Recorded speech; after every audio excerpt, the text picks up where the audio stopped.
Quick video. By the way, follow me on Twitter. Team 3D Army. TEAM. I'm gonna put it on the screen or in the description below. Team 3D Army. I put a lot of every time I'm inspired while I'm at work or in the gym, whatever. I post, short one-liners or two-liners, sometimes four-liners, to kind of like help you see what I'm feeling at the moment, and hopefully my words will encourage you to get out and move some mountains. But anyway, one of the quotes that I posted today. I looked at how lions hunt elephants and how eagles, will hunt prey that like twice, three times the size. And I realized one thing is that they instilled fear in the enemies that were bigger than them. And how did they do it? The eagle is still small. It's not like the eagle gets bigger when he's about to attack a goat or something. It's not like a lion multiplies in size when he's about to attack an elephant. But why do they instill fear in their prey? And one thing I realized, hence the quote. I'm trying to remember what I said because it was like I said, it's just freestyle. It just comes out. I don't even like try to write it down or anything. The only way to kill a giant is to dwarf him with your attitude. There you go. That's the quote. So I said the only way to kill a giant is to dwarf him with your attitude. Don't meet a giant head on. You're gonna get stumped on. You know what I'm saying? But the secret that I learned is that use something you're in control of to fight something you're not in control of. For example, use something you're in control of. You're not in control of your body, the size that you are. Look at the lion and the elephant. The lion is not in control of the size of his body. Whatever he does or trains, he cannot get as big as an elephant, but he's in control of his mind, of his character, of his mindset. Same thing with you. You may not be bigger than the giant. Pretend you go on the war against an enemy three times your size. You might not be bigger than him, but the one thing that you could change, you cannot change your body, but you could change your mindset. And the mindset is more powerful than the body because the mind controls the body. If you can increase the size of your character, of your boldness, your courage, your attitude, and character is hidden in courage. How much courage you have determines your character. If you can increase that, eventually you will dwarf your enemy. You will shrink him to size. Why? Because if your mindset is bigger than your enemy's mindset, doesn't matter how big he is, he becomes small. Because like I said, the mind rules over the body. The elephant may be big in size, but his mind is like that of a pebble. He doesn't have that aggressiveness of a lion. The lion is smaller than the elephant, has more passion, more ambitions, and more fire than an elephant. So he dwarfs the elephant by dwarfing his mind and not his body. We need to stop looking at the physical things and start understanding that the mind rules things. Like I said, courage is the secret. It's the key. And I also put another quote about how courage is like muscles. The more you use your courage, the more it grows. But unlike muscles, your courage does not. You cannot overtrain your courage. When you overtrain your muscle, it shrinks. You overtrain your courage, it just gets bigger and bigger and bigger. You can never have too much courage. And if you die while your courage is too high and it causes you to do something crazy, you will be remembered, I guarantee you. Because if you're able to do something so great that it will get you killed, you will be remembered just because you went up on that stage. But yeah, dwarf your challenges with your mindset. How do you tackle life when you wake up in the morning? That's why it's very important to get up in the morning and ask yourself questions. Remind yourself of your identity or who you are. People say, I don't have identity, I don't have purpose. You have purpose, you have identity, you just gotta find it. It's deep inside of you. Just look at the things that obsess you. Look at the things that inspire you, the things that make you cry, the things that stimulate you. That's a key to your purpose, And yeah, pretty much you're able to increase the size of your mind.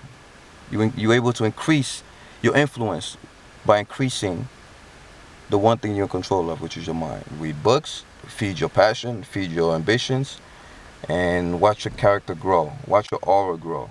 I see a lot of little guys, kind of like the haka dance in New Zealand. You see these little guys doing the haka, and you're like, oh shit, man, they could scare off like a fucking army, legions of like monsters. Why? Because even though they're so small, the aura that comes out of them, the testosterone that comes out of them when they're doing that haka dance, is a testament of the inner strength. And that's how those warriors back in the days came out with those dances, because they realized, okay, we're small. How do we intimidate the enemy? How do we become bigger than the enemy? Simple. We could just scream and shout and pound our chest and show that we are strong inside. And eventually our aura will grow and intimidate the opponent. So remember, your character. Your character is the key. Courage. All these things that come within. You got to fuel those things. How do you become more courageous? I also said in another video, your courage is not from the outside trying to come in. It's not knocking on your heart like, yo, let me in, man. You need some courage. No, your courage is on the inside trying to come out, knocking, saying, release me, I'm a fucking beast, unleash me. You are full of courage. That's why you can't find courage, because you're looking for it on the outside. You'll never find something that's already on the inside. If you're looking on the outside for what you have on the inside, you'll never find it. People are looking for courage every day and they don't find it, because why? It's already inside of them. They're already courageous. So unleash your courage. That's all life is about. Life is about unveiling what's already within you. Life is about releasing what's already inside of you. I mean, how do you know it? How do I know this? Look at a seed. I like using the seed as an example because the earth is surrounded by trees, and all trees started off as tiny seeds. What happens to a seed? You put a seed in the ground and it opens up and becomes a tree, and then the forest. All started as a fucking seed. It's not like when you put the seed in the ground, trees go inside of it. No, everything was within, and it had to open up and unleash like a flower blooms. You are no different because you come from this earth. You wrapped up with so much potential and so much power. The only thing that's lacking is for you to simply open up and release it. Team 3D Alpha, dominate.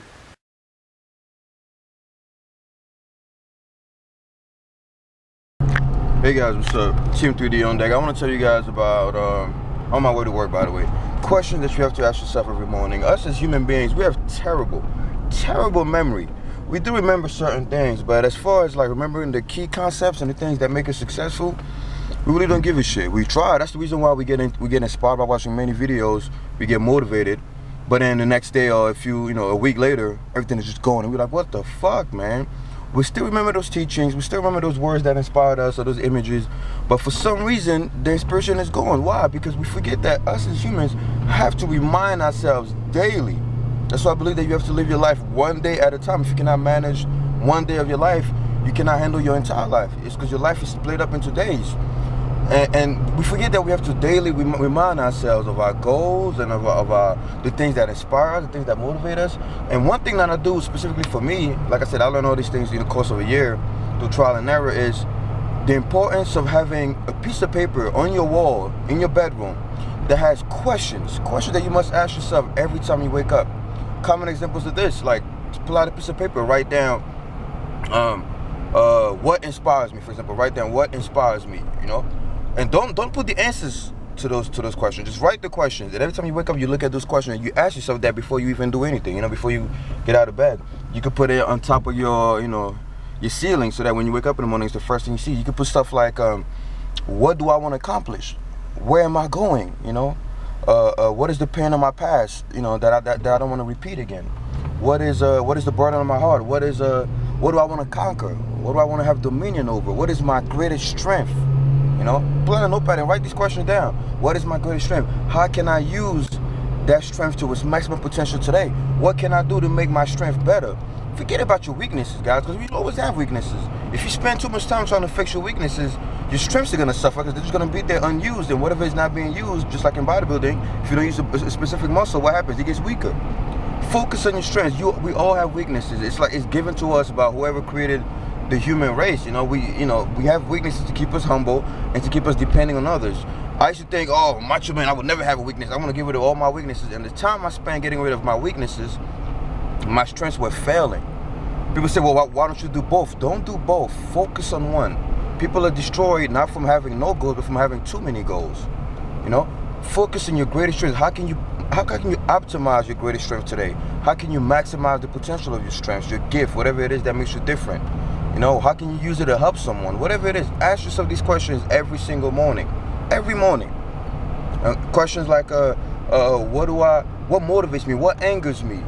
What brings out my passion like no other? And then you can surround that piece of paper with pictures of your future, pictures of, if you're a bodybuilder, pictures of how you want to look. Pick your favorite bodybuilder and put his picture next to that. If you're an artist, put whatever it is, pictures of where you want to go. Unless you remind your brain of an image of your future every day, you be living every life, you be living every day, same shit, different day, just going through the motions, repeating cycles, repeating bad habits. You gotta have something that you wake up to where you quiz yourself every morning. The reason why I say not to put the answers is because you want to come up with these answers. Because every morning, one day you might have an answer for a question, the next day it might be something completely different. One day you might be like, oh, what inspires me the most is this. The next day it might be something else. So keep the questions there so that as you grow older, as you evolve, every day you ask yourself, interesting, what really angers me? What is my greatest strength? I thought it was this, but it's actually that. Even if it's only 2-3 minutes a day, every morning. It will re-inspire you, re-energize you, and it will give you the most important thing out of all the 3 letters of Team 3D dominant discipline: direction. That is a fucking police, man. That is the most important one. Yeah, that's right. Go to work. Don't mind the black guy with the camera and headphones.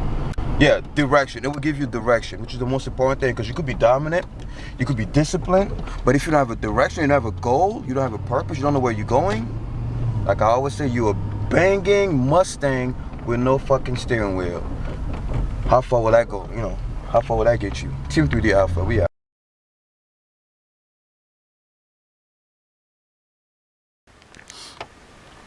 The flavor of life is hidden in pursuit. We like to pursue things. We like to seek things. We like to run after things. Everything we do is based on pursuit. The desire to chase something. Believe it or not, us humans, we're not motivated by the desire to obtain things. Having things does not make us happy. That's the reason why when we have things, we literally become empty again. There's a reason why you're anticipating Christmas, but when it happens, you're like, okay, you know, that was it. There's a reason why before you lost your virginity, you're like, oh man, I can't wait to have sex, and when you finally have it, you're like, okay, you know. For most people, there's a reason why a lot of things that we think are truly great, once we achieve them, we look for the next thing. Why is that? There's a reason why men will chase a woman for a long time, and then when they finally have her, they begin to act like idiots and, you know, look for another girl that probably looks less than the one they're with right now. There's a reason why we want more and more, is because we are motivated by pursuit. It's the most primal of all the emotions we have, the desire to pursue, to chase, to seek things. You're watching this video right now because you're looking for something. You know, you clicked on this thumbnail because you actually looking for something. If you're not looking for something, you will not click on it. Why do you eat food? Because you're seeking the feeling of being full. Why do you drink water? Because you hate being thirsty, right? You know, you're seeking to remove that unpleasant feeling. So we're always seeking things, and when you understand that, you realize, well, you come to the conclusion. That's the way I see it. If I'm going to be seeking things my whole life, I might as well focus on one thing that is worth seeking. Because you don't want to be chasing too many things throughout your life. You will never accomplish anything. We're good at chasing, so if you're good at something, focusing on just one aspect. Since you're going to be pursuing things your whole life anyway, why don't you pick one thing? I strongly believe in the law of focus. I named it the law of focus. The law of just eliminating all the distractions, all the rivals, and picking only one thing for each category. One favorite this, one favorite that, one goal, one ambition, one passion. Yes, it's very tempting to set many goals. It's very tempting to set 2, 3 goals. But I said in one of my videos, the reason why you have not accomplished Monday's goal is because you set a goal on Wednesday. And today's Friday.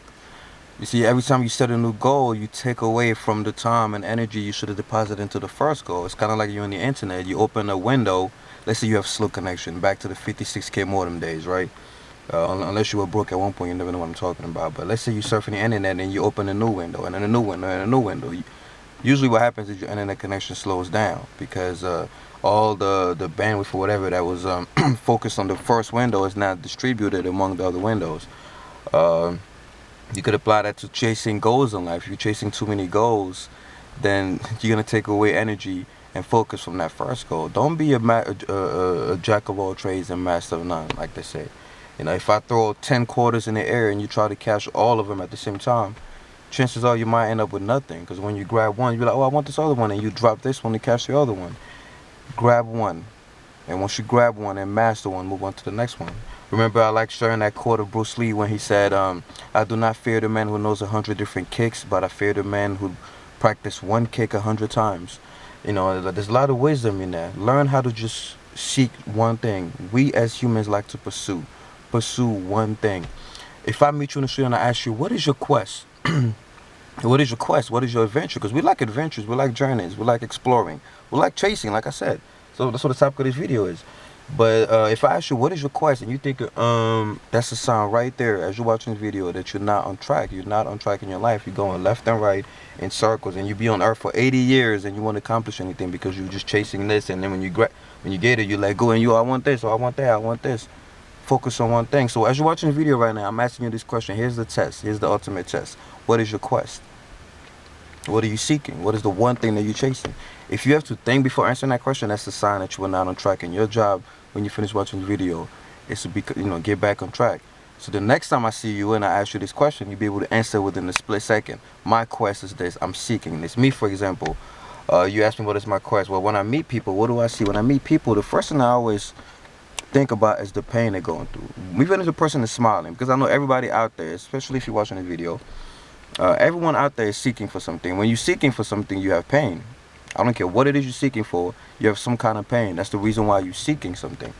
And when I see people, even when they smile, hi, how you doing? Like today, I was just eating Chinese food, right? I just ate some Chinese food. I just got off work, and I'm going home to, spend time with my baby mama and the baby, my precious daughter. And I bought some Chinese food, I was like, fuck it, I'm hungry, And the lady that was taking my order, this little Chinese lady, and she was like, hi, how you doing? Took my order. And she's smiling, because that's the job. That's what she has to do. But I'm looking in her eyes, and I'm like, man, she's going through something. She doesn't have to tell me. I just know it. Everyone is going through something. A billionaire is going through something. They're missing something. They're out of place. And I was like, man, I wish I could, help, because she has no clue that I'm even thinking about this. She's just giving me my food and going on to the next customer. She doesn't know there's people out there who care about her pain. And I wish they could help. So that's my quest. You guys, if you've been following me for a long time, my quest is, I hate powerlessness. Because you all know the turning point in my life was when one of my closest friends passed away when I first came to America. And he taught me how to play basketball and learn English, a whole bunch of shit. And he passed away at a young age. I was like, what the fuck is this? I felt so powerless because I'm at the funeral and I'm seeing him go 6 feet under. And, I who believed in power and, watching all these things, growing up, Dragon Balls, all these things, I'm like, damn, I'm useless. All I could do was sit there and watch everybody else cry and cry myself. And from that day, I made a decision that I would never be powerless again. Obviously, if people die, I'll continue to just sit there and watch them die. But I'm not going to sit there. I want to, it triggers something in me to fight powerlessness. I hate the lack of power. That's why I hate watching the news, because I hate seeing bullshit happening around the world. There's nothing I could do at the moment to fix it. So that's my personal quest. My personal quest is to eradicate pain, to, not to prevent pain from happening, because people need pain sometimes to learn and to change. But to go where pain has already done its damage and its job and remove it. Because when someone has experienced pain and learned the lesson that comes from experiencing pain, I don't believe they should still experience that pain, over and over again.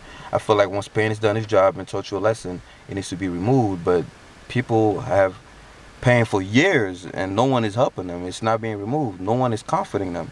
I want to be that person that's going to remove it. But obviously it's a big goal, because you can't solve every problem in the world, as people say, but fuck it. Like what someone said, impossible just means somebody hasn't done it yet. That's all it means. But yeah, that's my personal quest. What is your personal quest? What is your quest? What are you seeking? What is your, and don't see it as like, oh man, this quest is so noble. It's not noble, because like I said, it's not because I'm a good person. I'm not gonna say I'm a good person. I have a noble quest. No, I only have that quest, like I said, because my friend died. Had my friend not passed away, I wouldn't give a fuck about people's pain. So I'm not taking any credit from that. It's just, what the powers above have, appointed me to solve. So just think, what is your quest? What stirs your emotions? What stirs your passion? And the day you're able to answer that question, the moment it is asked, is the day you're on the right track for greatness. Team 3D.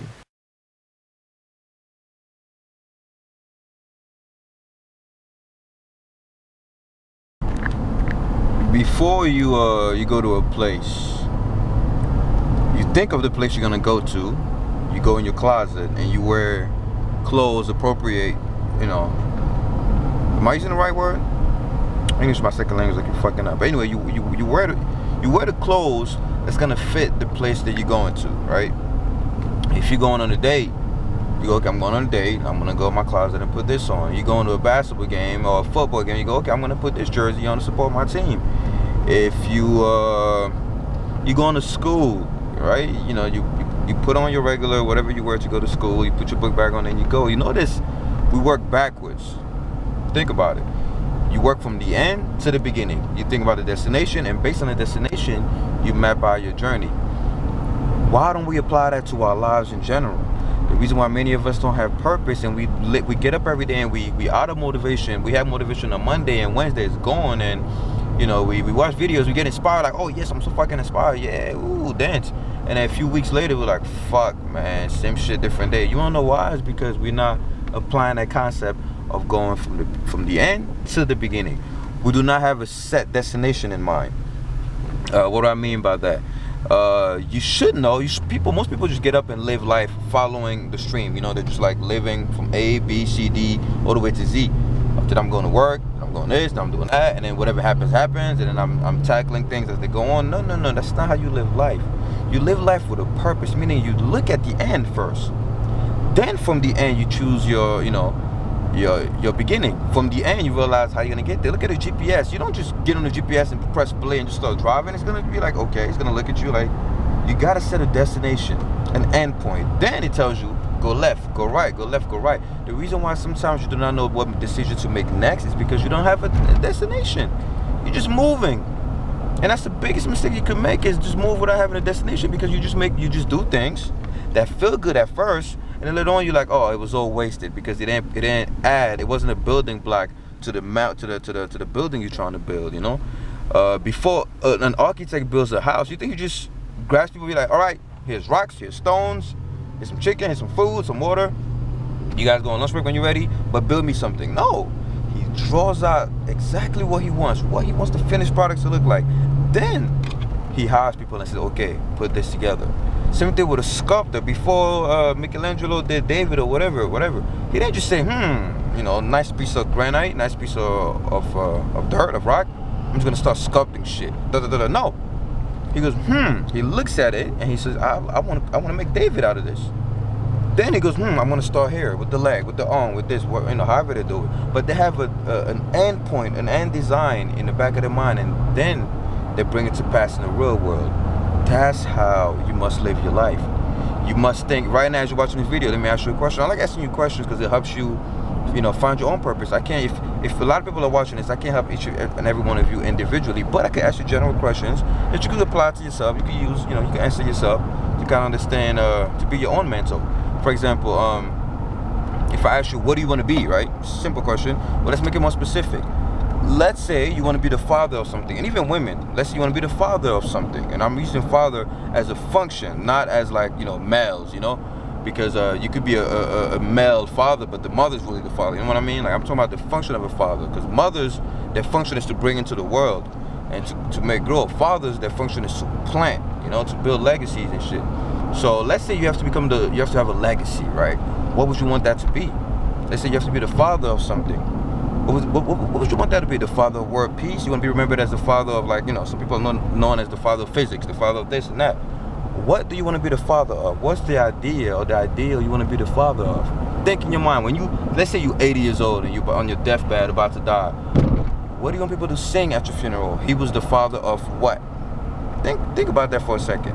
Now, based on that, once you answer that question, right? Take your time and answer that question. Once you answer, I want to be the father of this.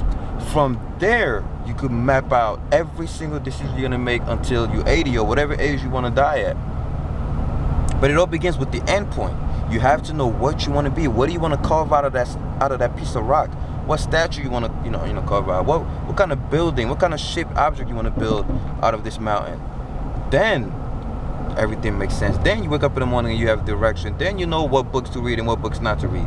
Then you know what videos to watch and what videos not to watch. Then it's easier to apply the law of focus, which is the most important law in the universe, the ability to eliminate distractions. Once you have an end point, you gotta have that. You gotta have an end point. I was gonna give you another example, but I forgot what it was. Kind of like bodybuilders, you know what I'm saying? Like, before the ones that win the Mr. Olympia, it's not just because they have great physiques. Before the physique came first, they thought in their mind, I want to have this statue, the standout, because first you gotta have the trophy, you gotta have the desired territory you want to have, right? They go, I want this statue on my couch or on my bed or whatever. Then everything they do is to get the statue. The other bodybuilders, they just lift weights and hope that they're gonna have a great physique and be able to win. That's, they don't have that confidence that comes with winning. I like what Dorian Yates said. He said, when I win, I'm never surprised. That's why the fuck I'm doing this. I'm doing this to win. So when I win, why would I be surprised if I'm doing this to win? It's like drinking water and saying, oh my God, I'm not thirsty anymore. Oh my, no, why the fuck did you drink the water? It's because you didn't want to be thirsty. So you knew what you were doing. In the same way, when success comes, you shouldn't be surprised, because success should not be accidental. You should plan that shit. You should work towards it. End result. Work backwards. Even when I read a book, I read from the end to the beginning. Not like literally like from the last page to the first page. I look at the back of the book. I look at like the end notes, whatever the references. It gives me like a general idea of like, bibliography, the things they're referring. I look at the title, obviously. I look at the back of the page, what they say about the author. I look at like everything from the back. When I read a chapter, I look at like the last paragraph of the chapter. What's the conclusion? Before I even begin to read. Otherwise, you're just exploring the book, and then when you read straight, it doesn't make sense until you get to the end. And most people have to read books twice to understand it. Why? Because it's not until they got to the end of the book they're like, oh shit, that makes sense now, and then they have to go back to the beginning. Well, skip all that, start from the end, look at like the overall concept, right? Look at how everything's end. And I'm talking about like learning books, not like storybooks. Obviously storybooks, the whole point is to, go on a journey, but like, school books and shit like that. Start from the end, understand the summary of the chapter, the conclusion, then go back and read. And everything is gonna make so much sense, you'll be amazed. But yeah, that's one of my secrets that I'm sharing with you guys. Work backwards from the end to the beginning. Remember to answer that question I just asked earlier in the video. Once you answer what you want to be the father of, then everything makes sense. And everything that you learned in the past won't just be sitting in your recycle bin somewhere. You'll be able to use it to push towards your goal. I'm out. I'm almost home. Time to see daddy's little girl.